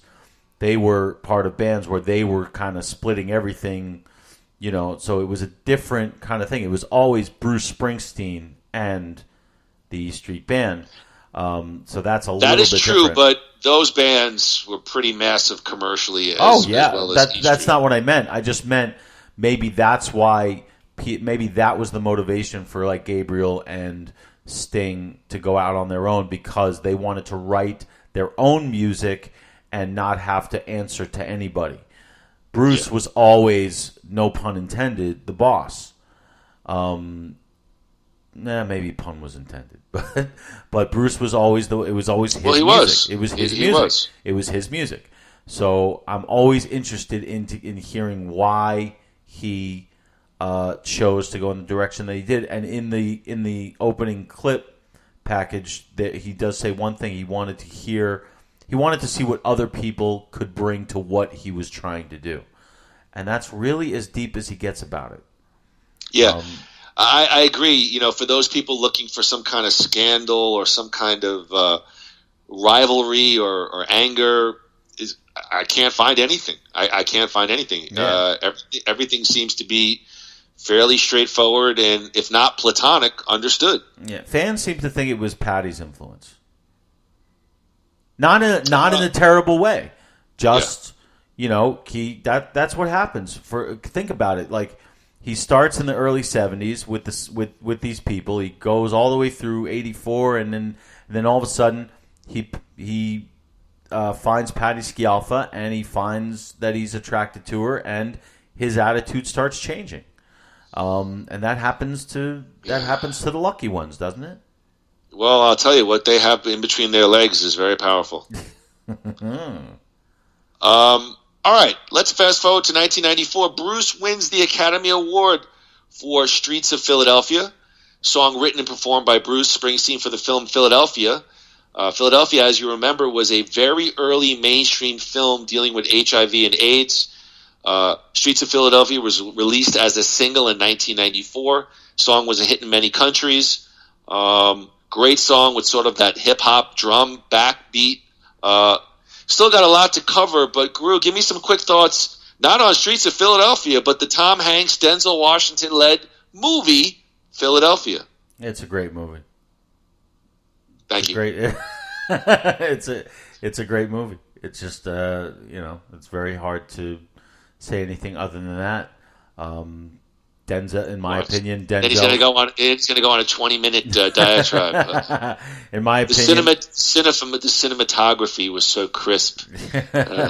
No, in my opinion, it's actually Denzel's best performance. Yeah. Okay. That's it's a great movie. Are we going to talk about the song though? Well, the song was a critical triumph. It went on to win the Academy Award for Best Original Song. It won Song of the Year, Best Rock Song. These are Grammys, by the way. Best Rock Vocal Performer Solo. Best Song written specifically for a motion picture or television. In 2004, it finished number 68 on AFI, which we've talked about before. 100 Years of Songs. It finished number 68 as one of the top tunes in American cinema. Lots of kudos for the boss, and we got a lot of very, very positive mainstream press. We'll talk about the music video and some of his live performances, but since you want to talk about it, talk about the song "Streets of Philadelphia." Oh my God! To me, it's one of his best writing jobs ever. Like, for some reason, he's able to take like the few songs that he's written specifically for movies. He's just able to capture exactly what the movie is trying to say. He did the same thing with The Wrestler. Oh, I love that song. Those are two of his best songs ever. Yeah. The Wrestler and Streets of Philadelphia. Just the writing in those songs, and just he captured. There's not much I can say. They're perfect. They are two perfect songs, and there's not much left to say except that when I remember on one of the award shows, I think it was like the Grammys, where he was performing Streets of Philadelphia, Max Weinberg sat in at the drums. Yes. And it was like, and everyone was like, "Oh my God, is he back with the E Street Band?" Like that, like sparked a whole frenzy of, okay, is this the transition back? But barring that, what an incredible song. There's not much more I could say about it. Music video directed by Jonathan Demme and his nephew Ted Demme, 1993, December 93. Both are gone now. Both. Yeah, begins Cortland, fellow SUNY Cortland graduate Ted Demme, begins showing Springsteen walking along desolate city streets, followed by a bustling park and schoolyard. A quick shot of Rittenhouse Square. It ends with Springsteen walking along the Delaware River with the Benjamin Franklin Bridge in the background. Tom Hanks is also visible as the lead character he plays in the film, looking on as Bruce begins the final verse. I guess what's notable is sort of that hidden microphone, pre-recorded instrumental track. So Bruce actually sings live on the music video, which really MTV at that point was such a lip-syncing mess of music videos, and he was really one of the first guys to start sort of going the opposite way with it. My research says John Mellencamp did it as well in 1985's Rain on the Scarecrow music video. Bruce also did it in 1987's Brilliant Disguise video, sitting on a chair in Sandy Hook, New Jersey. Any thoughts on the music video? Yeah, like the song, it captures everything that the song is supposed to capture. Brilliantly directed. Bruce was great. His voice was perfectly rough, like it wasn't perfect, and that's the way it was supposed to be. Great concept, and just look, he was at this point. He couldn't. I don't know. He couldn't. like it's hard to when you got something that's so perfectly done that couldn't be better. What can you say? You know, there's not much.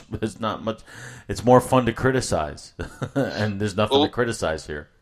Well, we talked about these high visibility performances of the song, the '66 Academy Awards, the MTV Video Award Show in '94, the Grammys in '95. It became a top 10 pop hit. Springsteen has performed this song only sparingly in his own concerts. Sometimes he'll do it with solo guitar form. Have you ever heard him do it on the piano by himself? I believe I have. I've definitely heard it played. But I gotta send you that. You will love that. Okay, it's amazing. We'll touch upon this, but I want to kind of skip over. He does a solo tour, 95 through 97, Ghost of Tom Joad. But really in 95, he temporarily reorganizes the E Street Band for a few new songs recorded for his first Greatest Hits album, a recording session that was chronicled in the documentary Blood Brothers. And they did a one-off show at Tramps in New York City. The track listings for his greatest hits are as follows, Andrew.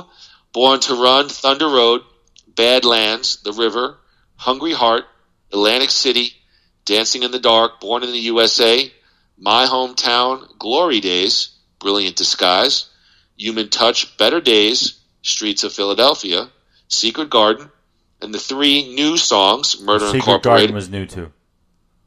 For that. Okay, thank you. Secret Garden, Murder Incorporated, Blood Brothers, This Hard Land. I didn't even look at the reviews for the greatest hits because I'm now going to tell you my thoughts, douchebag. I'm gonna be the critic. Oh, please. Okay. It's not a great collection. No, it's not. I got the greatest hits like I get everything from my favorite artists. And actually, if I compare it to others, it's not fun nor funny. These are songs. These are songs that are best heard on the actual albums. I know Bruce has some radio hits, and he's maybe not as pop driven as some of his colleagues, like a Billy or a Mellencamp. Some of them are radio friendly, but were not maybe necessarily massive hits. Forgetting the critical aspect of it, I got Bruce's greatest hits, and I remember being very blasé about it. The one highlight for me is Murder, Inc. I love that song. So that's where that's where I am on it. So thoughts on Bruce Springsteen's greatest hits? Well, that's exactly what it is. It's greatest hits. It's not best of. There's a difference. Oh, what do you mean? It's true. It's not the essential Bruce Springsteen. It's Bruce Springsteen's Are you telling me greatest that hits. like Oil and Vinegar and Vinaigrette? Is that you giving me Look that? at Billy Joel's greatest hits. They're not his best songs. They're his most popular songs. That's what greatest hits are. Hits. But the good part about the greatest hits album were but if those. you want to use that, there's an energy on Billy's Volume 1 and Volume 2. I don't know. I remember it crackled to me, whereas Bruce's, yes, but look what that's turned into. Nothing, they're great songs, but on the greatest hits, I don't know. But look what that's turned into. Greatest hits 1 and 2 for Billy Joel could be his regular set list. That's what it is, and not change. Okay, so that's the difference. But the good thing about Bruce's greatest hits was the 4 songs at the end. Now, Murder Inc. And This Hard Land were previous. This Hard Land was re-recorded for greatest hits. Yes, I know about but that. It was an older I know. Song. Thank you. I know that much. But Murder Inc. was the original recording from the 80s that was supposed to be on Born in the USA, but left off for God knows why, because it's such a great song. But Blood Brothers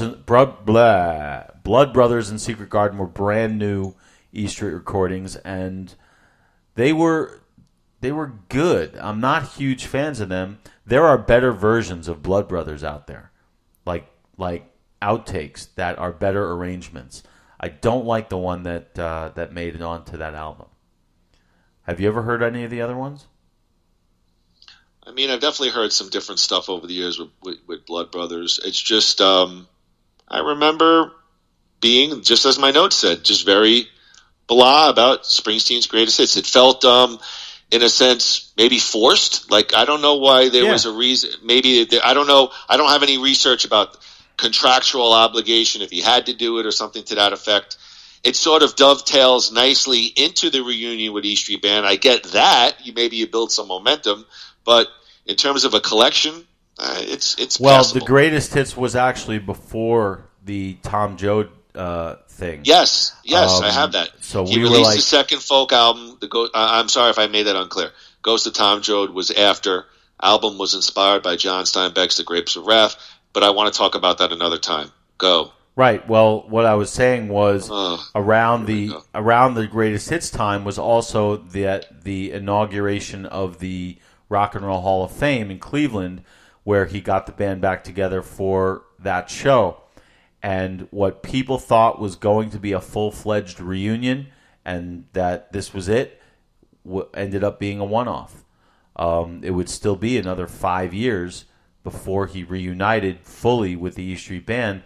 And looking back on it and reading things about it, Bruce was not getting along with them very well. And if you see Blood Brothers, have you ever actually seen the documentary? No, but my notes say that it seemed to be the sessions were pretty positive. You can tell there's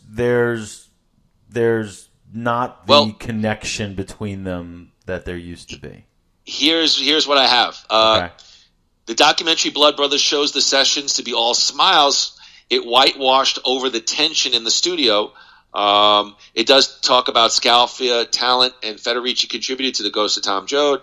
It talks about the show, the Rock and Roll Hall of Fame show, in which which was 10 years. Okay, actually, you're right. It says that the Rock and Roll Hall of Fame, that set for Bruce was deemed to be an uncomfortable gig, which that's new to me. Yeah. I mean, I thought it was a joyous sort of performance. Seemed like it at the time, but looking back on it, you could see he is visibly uncomfortable on stage. I may have to watch that. Yeah, he wasn't happy with the way they were backing Jerry Lee Lewis, they were backing Chuck Berry, and he just didn't seem to think that he didn't seem ready to get back on stage with them. Okay. And then I think you'll see that if you watch it. It's hard to find footage of that, though. I've looked. It's hard to, for some reason, hard to find. Nothing on YouTube. I've tried. Not really. No. Well, 10 years after the end of the Human Rights Now tour, they began to finally discuss a full-scale reunion. The seeds, which were planted somewhat in the spring of '99, Well, shortly after Springsteen was inducted into the Rock and Roll Hall of Fame, The credit same Rolling night Stone. as Billy Joel, by the way. Yes, we'll talk about that. Credit RollingStone.com. Springsteen had said the reunion with E Street Band was all about the rebirth and rededication of our band. Along those lines, the ballad "If I Should Fall Behind," a Lucky Town track, no less, got recast as a powerful declaration of mutual support, with Scalfa, Van Zandt, Clemens, and Lofgren all taking lead vocals along with Springsteen. When the E Street Band reunion was announced, a whiff of nostalgia hung around the edges of a widespread celebration. No album of new songs. Would this be merely a revisiting of the glory days? Or was it some kind of convenient commercial sop-up to work Springsteen's fans? Nostalgia is an emotional dead end, a self-indulgent yearning for something that can never be recovered. But history is real, and Bruce Springsteen and the E Street Band share a history as a group of musicians and as an audience. The E Street Reunion Tour was thought to be dignified, emotionally uplifting shows that demonstrate what was lost can be found again, what was broken can be healed. So there we have it as Bruce heads into the 1999 reunion tour with the E Street Band as we take one final look at Human Touch and Lucky Town. So all of it ends up with Bruce in the E Street Band going into that massive reunion tour. Well, you and I, we experienced that firsthand, literally. I mean, those second row seats on the side there that we had for that. I think it was like maybe like the fourth or fifth show in that 10-show run. I believe it was night 5 of a 9-show sting. We were blown away. Yeah, I mean, to this day, hands down, the greatest live concert I've ever been to. Yeah, and it's been nothing but, it seems to just be getting better as it goes along. I mean, there as with everybody, there are great nights, there are incredible nights, and then there are good nights. But I've seen Springsteen since that first Human Touch show that I saw. I've seen him over 60 times. And I knew somehow you were going to drop that in there. How did I know? Why not? It's relevant. You had to prove your Springsteen cred. It's not Springsteen cred. I mostly get made fun of for my Springsteen cred. But I can't. The guy doesn't have one shred of toilet paper to wipe his ass, but he went to 60. Oh, now I do. Now I do. Believe me, with what's going on here. Oh boy, I'm wallpapering my bathroom with toilet paper, but that's next to the Sable Playboy. But I